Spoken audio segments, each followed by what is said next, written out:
The world isn't changed by people who sort of care. I heard this quote the other day and it just kind of hit a chord for me. And I was thinking about how very often we farm out our health in a way to this concept of it's just good enough.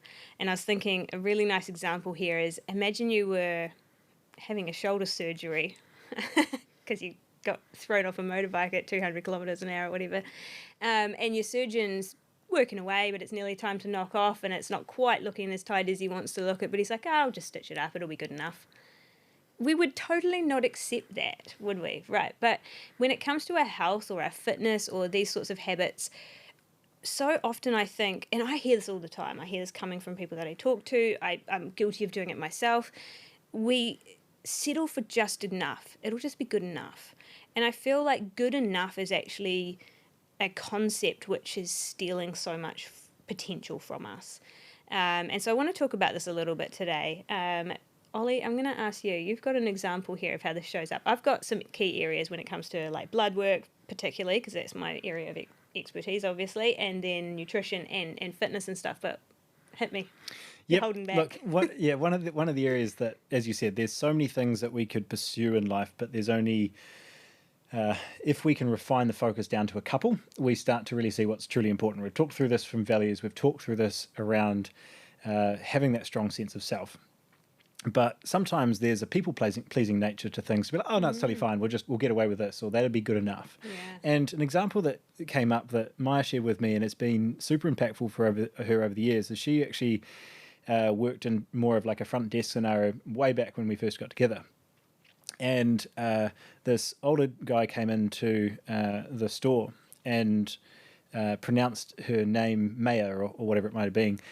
And she was like, oh, close enough, totally fine. And he turned around, like dead looked her in the eye and said, never let someone pronounce your name wrong and get away with it. And it was like this, it was like, what was it like? It was like, it's not, never let someone say your name wrong and be okay with it, essentially. And it was this idea of like the way he landed it was just like that typical kind of like offhand comment that just shakes you around a sense of pride, ultimately, right? And this was Maya in early 20s, figuring her out type stage, to just like perfectly landed, perfectly timed around like, oh yeah, I should probably like Maya, like it was always happening to her, and in itself not a big thing maybe, but when it ties into this sense of pride around who you are, where you've come from, what your name is, right? Yeah. It was just something she brings up all the time, right? Like it's at least subtly in regards to what are the things that really matter and what's the area that she finds a standard that she should set, right? And I think it was a good example of you get to raise or lower the bar based on that. And is that in itself the thing that changes everything? No. But is it the one that when you set the bar in one area, you have a trickle effect in other areas in your self-respect? Yeah. And I think for her, that was just something that really that has stuck with her for that reason. Hopefully that's a good example alongside the surgery stuff. But there's an alignment of things across the board. And I think the whole how you make your bed and how you are then a detailed person at work, etc., has some alignment, how you do one thing, how you do everything. And I think that personal good enough thing is also very helpful in that scenario. Yeah, I really like that example because we could fully tangent this discussion right now and go fully down the standards, which it will tie into this totally, the standards discussion, because essentially that's what it is. Saying something is just good enough. Oh, it's okay, it's good enough. That is a lowering of your personal standards because it obviously wasn't enough. Like it wasn't great. It was just good enough. And I think a couple of examples that I have here, and I'm going to start with the bloods one because this is front of mind for me, and I think it comes up and it really, really grates me. Looking at blood work, so we look at blood work obviously through a functional range. We're looking at what is actually optimal for a human, not what's normal now, not what's common now, but what's actually optimal for a human to function well, because we're about health and longevity and all of those sorts of things, and not just not getting a disease. And I've heard this come from I'm cautious here because I don't like to bag doctors because they do a great job in the area that they're an expert in. But when it comes to actually nutritional analysis and blood work, that is not necessarily their area of expertise. And particularly when it comes to blood sugar, this is the big one that it shows up for. And I've seen this happen so many times where a client has been to the doctor and they've maybe had their HbA1c tested and maybe their insulin and whatnot, and they come back like 1 point below pre-diabetic. And this is a true example, and it still shocks me to this day. And the doctor's advice was, come back in 6 months and we'll see how it's changed. No advice on what to do. No advice on what to change. Just come back in 6 months, and by then it should be bad enough that we can put you on some medication. Like, that is 100% settling for, it's good enough. You know, you're just in range. And we've seen it, you know, with some other examples recently with the blood work of, it's a wee bit out of range, but you're not doing this, so let's not worry about it.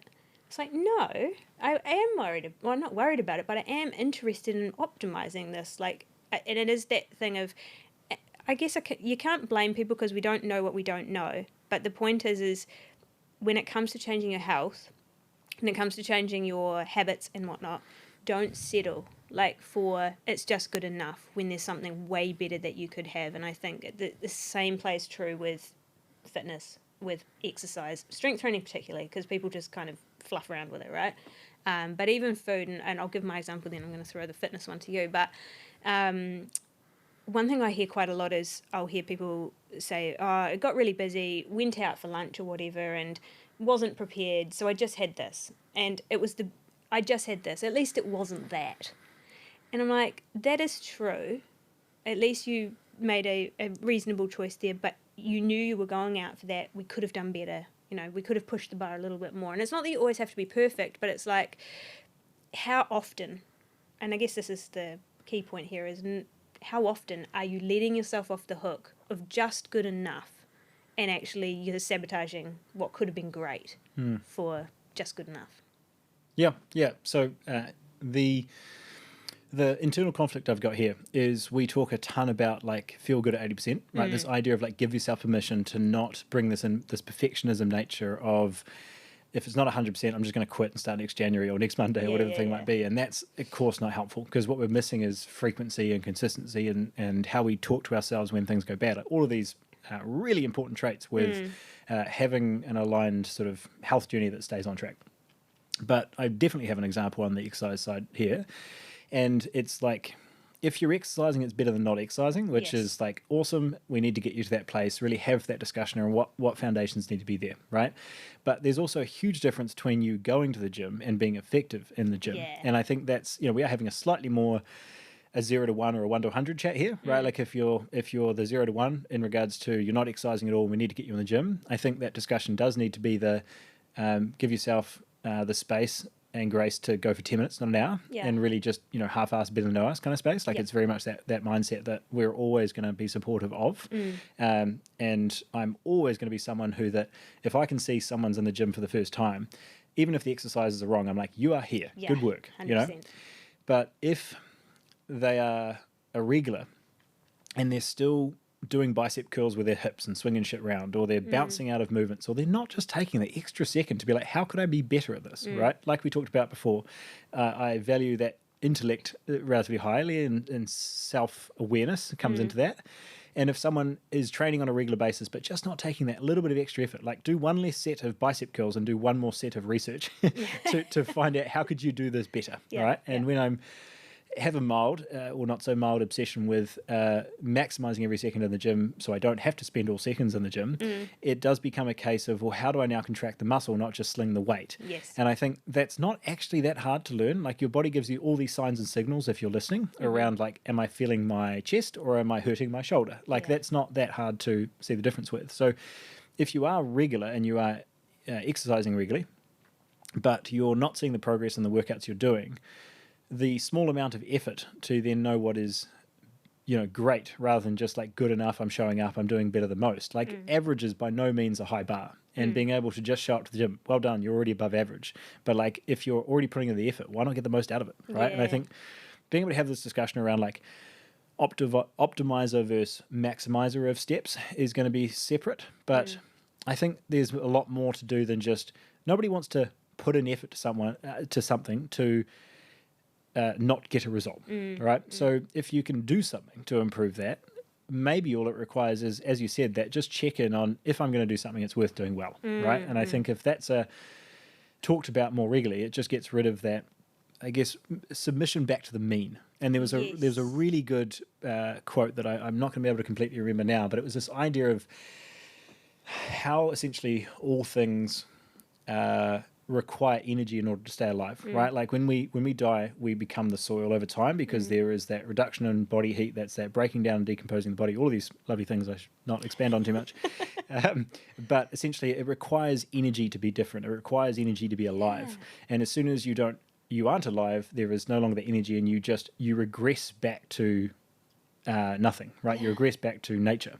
So to be better than the normal requires additional energy. It requires more energy than most because you are doing more than most. But being able to spend that energy on the standard as much as the effort, I think allows you to be clear on, oh, I'm running, it's fine. I'm like, dude, you're running the wrong way. So well done on the effort, but we're lacking the result. And I think this is certainly a discussion that we would run into regularly on the health space, where someone sees themselves as a high performer at work. They would absolutely hire that person in a heartbeat that got them 1 point better, or they would make sure that their kid got into the best school, right? To make sure that there was really that caliber, that standard they set for how they perceive their life. But when they then go look at health coaching and they perceive it through the lens of, oh, I don't need support, like I can totally do this by myself, I'll find a way there eventually. It's like, you might, but would you rather do this in months or would you want to do this in years? And even if you got there and you were doing it through 3 times more effort, right? You had to run every day and you had to starve yourself, and you finally got to the point that you proved yourself that you dropped the weight. But like, imagine if we could do it in like 3 workouts a week, feel like you've got rid of all those questions, all the dumb things you did along the way, to save yourself 12 months worth of trial and error. Isn't there a misalignment of values there, right? And I see that come through a lot, where it is ultimately a status check or a ego check on people that can't ask for help. Yes. But if you put that perspective on, if your kid was struggling at school, would you ask for help? If you were this particular area of your business wasn't moving forward, would you ask for help? And they'd like, yes. So why is your health different? Yeah. So I don't know if I've gone on track a little bit, but that alignment of values across parts of your life is big. No, I think it's good, and I think it highlights that there's 2 key scenarios here. So the not settling for good enough is relevant if you're just starting. That's that 0 to 1 piece. But it shows up a little bit differently. It's not about you trying to be perfect. It's just about not settling. And I think there's an example I can put here is someone that I know is starting to notice some cognitive decline, and there's a big, strong family history of dementia and Alzheimer's. And the advice from the doctors and stuff like that was, well, just see how it plays out. Now, that person is only just learning that this is happening. And for many people, like, if you're just starting to make a change, you're just sort of learning what's not normal and what is normal, you're not settling for enough there as actually being like, actually, no, I want to know more. I need to know more. I know there can be better. Or even aging is another one where, oh, I'm just getting old. Don't settle for that. You don't have to settle for those things that are kind of, blanket statements. So that can be the 0 to 1 of just don't settle for just good enough. Actually, you can have a little bit more. But if you are in that, 1 to 100, where you've already taken the first step, you're already in that. The not settling for good enough is that piece that you talked about of actually not just how can you do the thing and achieve the end goal, but how can you do it in the best way possible. And it's not about being perfect or always being 100%, but it's about looking for those, asking for help if you need it, or looking for ways that you can do it better and not just harder, so to speak. So it does kind of show up in 2 different ways, I think, depending on your start point. Well, the big part you've mentioned there is that progress is not just doing more. Yeah. And I think a filter that we use inside Body Reset with all of our coaches is, does this client need an accelerator, or do they need a brake pedal, right? And I think it's a really good reminder to ask yourself this if you're listening to this. Does progress look like doing less but doing better, or actually just doing more, right? Like some people just need more volume, more reps, and just needs to do more. But in many cases, certainly for a large portion of our audience, they're doing everything. Yeah. They first need to do less but do better. Yes. And I think being able to allow that frame does allow a removal from ultimately quite a toxic societal trait, which is that we need to do everything all of the time, right? And I think that nature of seasons that we're so big on is like, it's totally great to have all of these different goals and you to thrive in all areas. We want you to have an amazing family life and career and health, and to go 100% of all of those all year round, really tough to do, right? There's a maintenance level of all of those 3, but there is also the ability and conviction to be able to shift the order of them sometimes, right? And we've talked about this before around like, I absolutely am going to put time aside for me or me and my partner before my kids, because if we don't have that time, like you guys are going to see the grunt of that, right?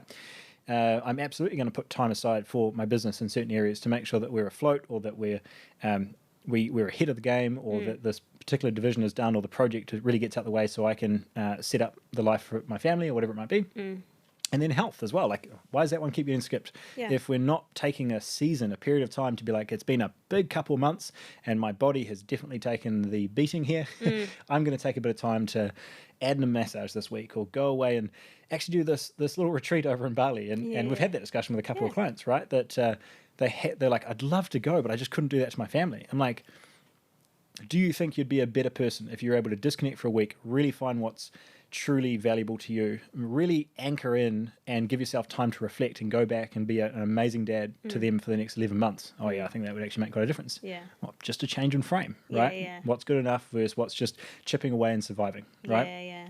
And I think that's, I don't know where I started there, but just that ability to bring awareness to the conversations you're having, the alignment around how that's showing up in different areas, and then is this just I'm trying to add more on top of an already massive pile of too much, versus like it's actually just a season of now shifting across, and it's not the other thing falls away, but I'm shifting what creates a bit more energy.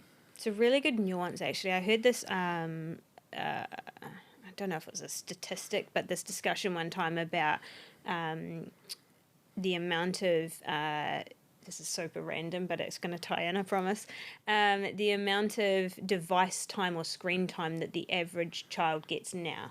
And it was huge. It was significant. But in any average, there's the huge examples, and then the way less, and then the average is the middle, right? And so when someone who's doing really, really well hears that average, they'll feel like they're not doing good enough, because they'll assume that their level is at the average and that they need to do more. And I think this is a situation, right, where we say this, don't settle for just enough. And for the people that are absolutely crushing it right now and just giving their all and giving their guts for something, they're going to be like, I need to do more. And it's like, we see you and we hear you, and I'm not saying to do that, but there is absolutely a more that might actually just be a pulling back for you. But I think there is flip side to this as well, where I've had conversations where people actually, they need to stop setting their bar so low. Like, you can do more than that. Bit of belief in yourself that you can actually hold yourself to a higher standard is actually an important part of change as well. And it's something that I think it's a muscle that you do build over time, and you build it through experiencing a little bit more, right? When you put yourself in situations where you're a little bit scared, or you're a little bit unsure of we talked about this the other day with the self-sabotage and getting outside your comfort zone, right? Put yourself in situations where you're not sure if you can succeed at something from time to time, to test your limits. Because when you test your limits and you realize you can do so much more, you'll hold yourself to that higher standard, and then there's a payoff in every other area of life. So for the people that are absolutely like just giving it their guts, and this isn't for you. Like, I don't want anyone to feel like they're not doing enough if they really are, but I think you know when you're actually just letting yourself off the hook one too many times and lowering the bar for yourself. And your example of the energy before was perfect. There needs to be a little bit of a forward pull, otherwise you are always going to be disintegrating. Yeah, totally. No, I think that's a really nice frame of the people that should be making the change. Like, for example, the other day we do the mindset talks, right?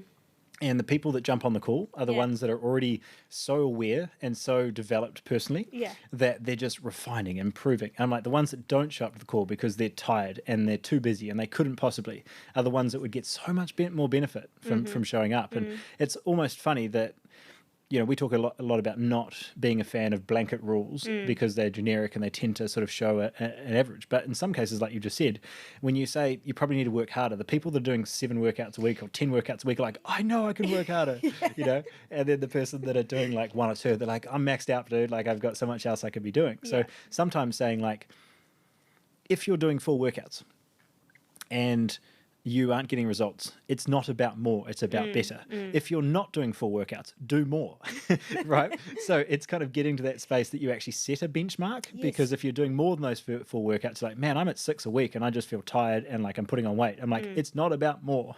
Whereas if it's, I'm getting one week and then I maybe get this other one, I'm like, well, clearly it might still be not more, because there's probably other stuff in your life that you need to do less of in order to do more, which is the irony there. But I do think that's quite a funny point. If the people that are listening are already the optimizers, the people that aren't listening are the ones that should be.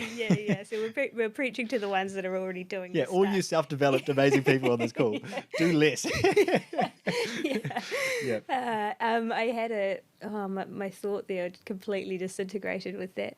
Yeah, no, well, I think it's I don't know, I'm sure there's a certain bias or cognitive component that we could really align that to. But I think what it kind of highlights to many degrees is the 0 to 1 is an association towards the continual mastery of who you are, and around like just reinforcing and developing, because that first, like, the 80% of results comes from that first 20% of effort, right? And I've done so many different sports, and every time I've done a different sport, I've appreciated how much goes into it, right? You ride a horse and you're like, well, that's easy, I'm riding a horse. I'm like, there's so much to make sure that horse knows where you're at and how you're sitting on that horse and how you're making sure that you can actually either change direction or speed it up, slow it down without just yanking the horse around.